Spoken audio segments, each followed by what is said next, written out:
Introducing your finalists, swimming in lane 1, 34th here in the 100 butterfly at the Arena Grand Prix Santa Clara from California Aquatics, Dane Stassi.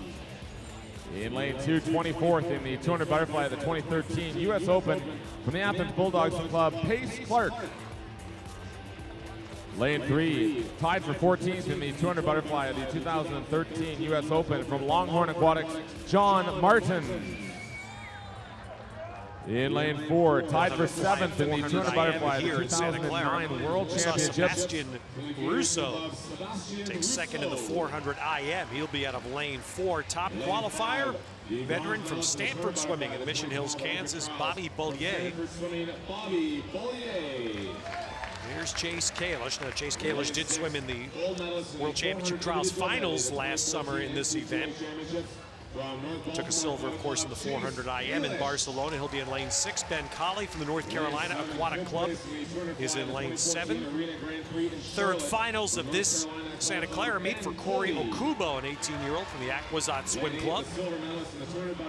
And in lane 9, Tom Kremer, native of Israel, Stanford Swimming. Placed 13th in the NCAAs this year, his first year at Stanford.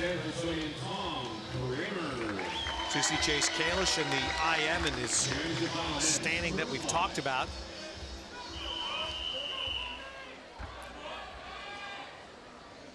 He'll have a busy night tonight. He'll double up just like Leverns did, swimming this event and the 200 IM a little bit later on. Loved his 400 IM the other night. Great swim, all by himself. Just like Beisel, they were out there. Just swimming against the clock, which so many swimmers end up doing so many times. How much of that would you guess we see here in this final event of the Grand Prix season? How much of it is racing the other swimmers versus I think you have to have a little bit of mix of both, Ted. I really do. I think you need to start ramping up and getting used to racing people, but understand also that the clock is probably the most important component, at least now. 6 weeks away, you want to start getting into that racing mode, and that's why these swimmers are here, because they know some of the best swimmers in the world come to this meet, these Arena Grand Prix, so it's important to race. But at this point, boy, everybody is in such a different situation when they're training at the very peak. You talk about not peaking. Well, it's not that they're not peaking here. They're at the peak of hard training, which means some react to that a lot better than others. Some just slog their way through swimming and just barely get through a meet, and others can handle it a lot better, and some can swim tired better. And as soon as you say that, Rowdy, the first thing that jumps in my mind is what we saw Elizabeth Beisel do here last night. You talk about there's someone reacting to this time of year perfectly. And that's unusual because she's usually one that does not swim well in season. She usually, takes that rest to be able to swim. That's why I'm really excited about her chances in Irvine, how great I think she's going to be, because if she swims that well here, she's going to be very special here. But this is going to be a good race coming into the end. Yeah, Russo and Bollier in between the white lane markers. This is coming right to the touch. And the touch goes to Russo by 15/100ths. 1:58.5 the time. And Sebastian Russo, who placed second in the 400 IM, comes in and wins the 200 fly, just touching out Bollier. Chase Kalish took third.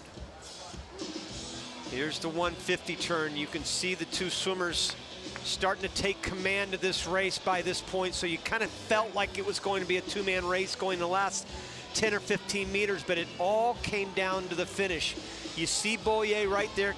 Check that, you see, yeah, that's Bollier right there, and then right above him is Russo, and somehow or another, I thought Bollier had it. Looking at him coming head-to-head now. Bollier's on the left, Russo on the right.